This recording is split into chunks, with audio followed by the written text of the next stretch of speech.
avec des tueries, des viols, des pillages, etc. Et on a pu parler avec à peu près 500 personnes qui étaient dans des camps. Et pour nous, c'était clair, c'était tuerie massive de civils. Mais aussi, ce qu'on n'attendait pas, c'était des cas de cannibalisme. On a vu des enfants avec des bras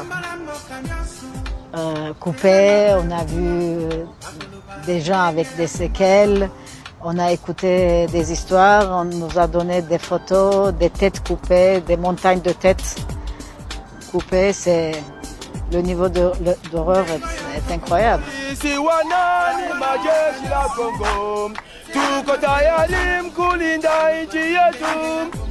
Les troupes d'un des nombreux groupes rebelles, le Mouvement pour la libération du Congo, sont accusés d'avoir perpétré ces massacres.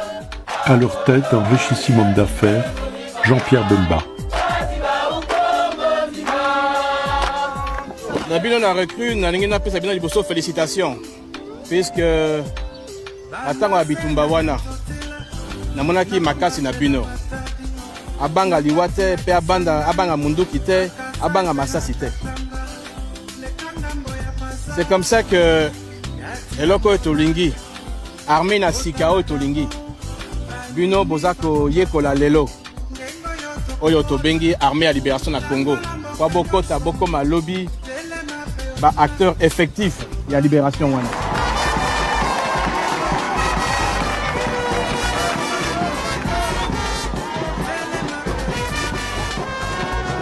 Jean-Pierre Bemba, l'homme fort de la province de l'Équateur, est l'héritier d'une dynastie financière proche de l'ex-président Mobutu.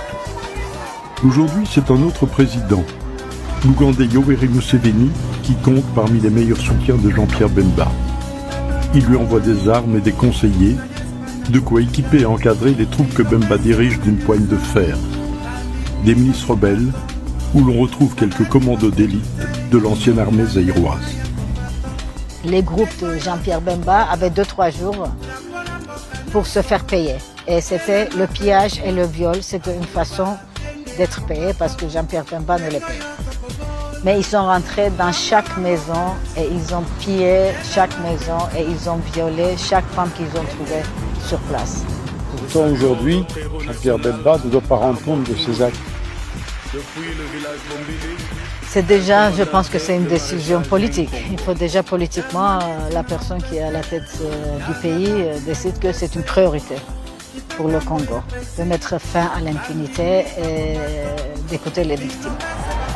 Ma dernière question, Monsieur le ministre, on vous a vu à travers de photos partagées après la cérémonie du Génocide à Kisangani. Essuyez vos larmes, vous comptez parmi les victimes de la guerre des 6 jours. Est-ce qu'on peut parler réparation sans justice? Les auteurs des affres qu'ont subi les Boyomais sont encore vivants pour la plupart. Est-ce qu'on doit se contenter des accords de Sun City et tout le reste? Trésor, je suis très touché par votre question, pour autant que j'ai été moi-même victime de toutes les guerres d'agression des années 90 et 2000. La guerre des 6 jours dont on parle, je l'ai vécue. Et j'en ressens encore les effets jusqu'aujourd'hui. J'ai des amis qui sont restés handicapés, j'ai des membres de famille, des amis qui en sont morts. La dame qui témoignait, nous avions en fait fui ensemble. Ce n'est pas aisé.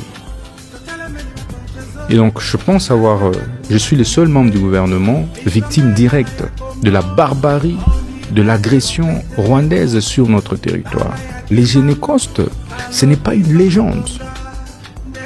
Lorsque j'ai fait couler mes larmes, c'est parce que j'ai vu encore ces souvenirs. Lorsque j'avais 12 ans et que mon père avait attrapé une bombe et qu'il fallait fuir sous effet de balles, et j'ai encore vu toutes les maisons détruites. J'ai vu des morts. On devait marcher sur des cadavres jusqu'à aller à Batam, où il n'y avait pas de toilettes, il n'y avait pas d'eau, il n'y avait rien. Sous les bombardements des Rwandais. Et lorsque la guerre avait pris fin, En revenant à la vie normale, j'ai retrouvé des amis qui sont restés handicapés. Je me dis que moi j'ai simplement eu la chance. Je suis les rescapés. Les rescapés de cette barbarie rwandaise, mais qui devient aujourd'hui ministre d'État, ministre de la Justice et garde des Sceaux. Voilà ce qui m'a fait couler des larmes.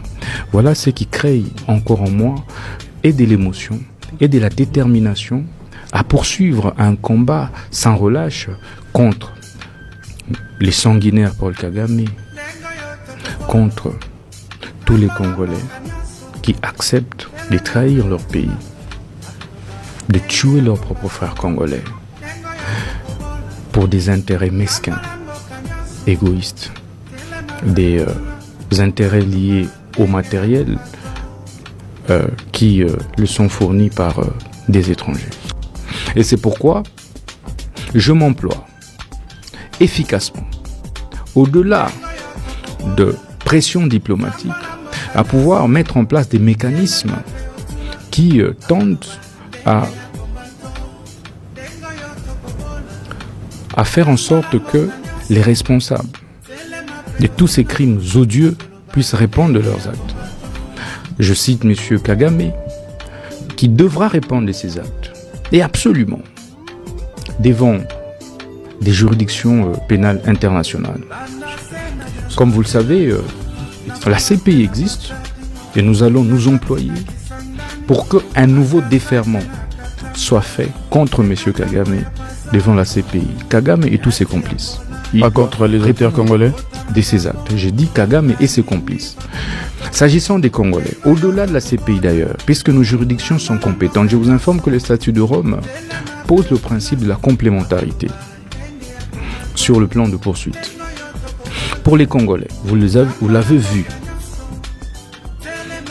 j'avais de manière claire rassemblé des éléments et donné injonction à l'auditeur général des FARDC pour que des poursuites et des enquêtes soient engagées contre tous les criminels des guerres, tous les Congolais traîtres qui ont accepté de trahir le Congo et servir le Rwanda et d'autres pays voisins. D'où le procès en cours. Et cela a été fait. Mais est-ce qu'il n'y aura pas un effet rétroactif? Et l'auditeur supérieur a évidemment déféré devant la juridiction compétente qui est la cour militaire, donc judiciaire militaire de la Gombe. Et aujourd'hui, le procès est en cours. Effet rétroactif. Donc, je suis le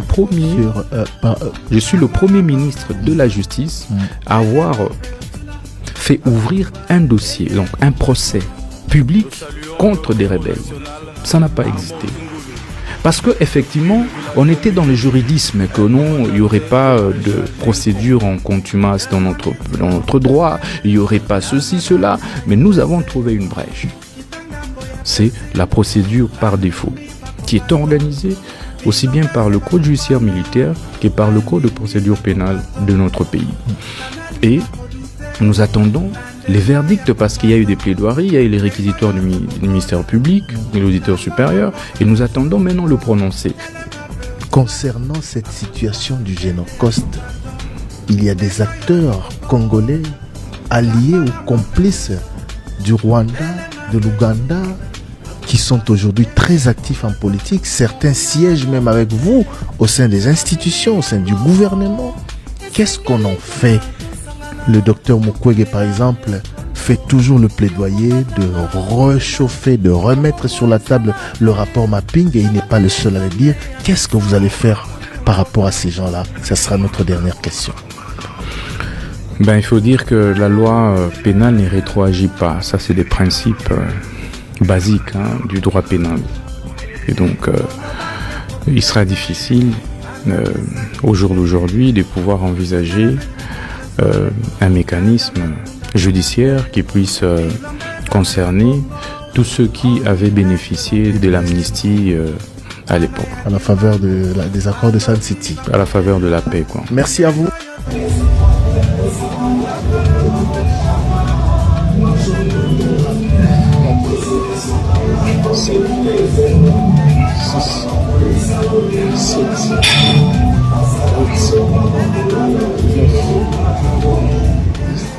Monsieur le représentant du bureau de la CPI, à quand le mandat d'arrêt international contre M. Paul Kagame?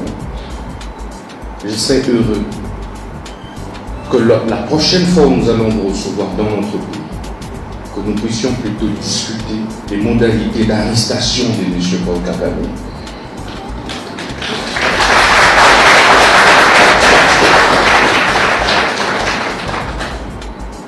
Nous avons fourni des efforts parce que nous étions fatigués pour lancer en interne un procès, et je remercie au passage, un procès public ouvert contre M. Corneille Nangaa et tous ses affidés. C'est une première parce que nous n'avions plus confiance en la CPI. Nous avions exprimé des craintes que si nous laissons ces criminels de guerre être poursuivis par la CPI, ça prendra 100 ans. Et je remercie sincèrement le premier président de la haute cour militaire, mon général chapeau bas.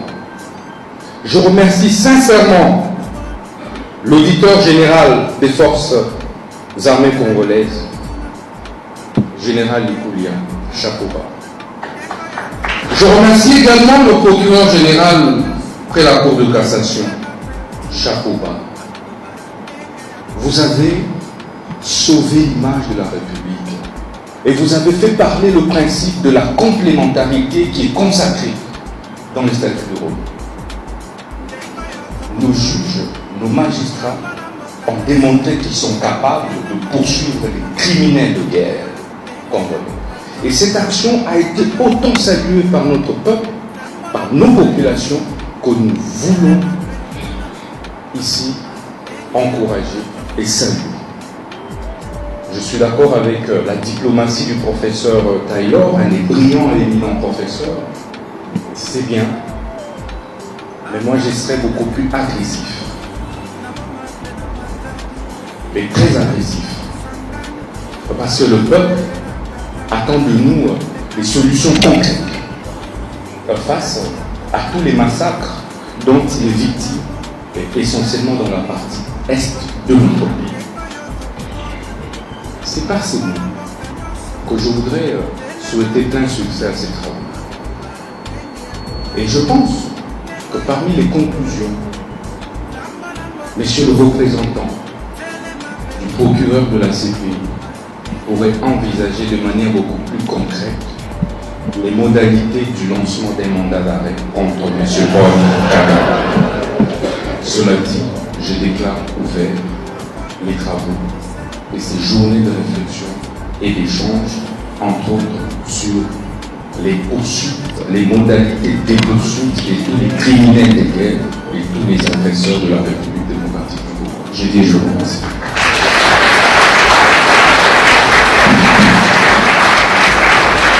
Oui, que ce soit quand Joseph Kabila était monsieur l'aime le président. Nous soutien parce que on est président de la République, on n'a pas prêt, on a la justice, on a la nuance. Nous soutien, c'est pas toi qui dirige. Déjà, vous avez des échantillons, vous avez des étiquettes président. Aux 8 micros, pour accuser quelqu'un, c'est que ça. Alors, on a l'armée, on a la police, on a la justice, on a le ministère nuance. Nous avons les ont empêchés de mettre la main sur Joseph Kabila ou la prison parce qu'il a affirmé la public que rébellion aux Est c'est Joseph Kabila, président Félix. Aux alliés opposants initiés de critiquer d'accuser Joseph Kabila d'être à la base de la situation sociale énergétique des Congolais. Le lot comme président. Aux alliés, au ministère tout. Mais ce qui me choque, tu continues encore d'accuser Joseph Kabila d'être à la base de la situation sociale merdique du Congolais. C'est là où je suis un peu perdu, c'est là où je trouve qu'il y a un sale papa.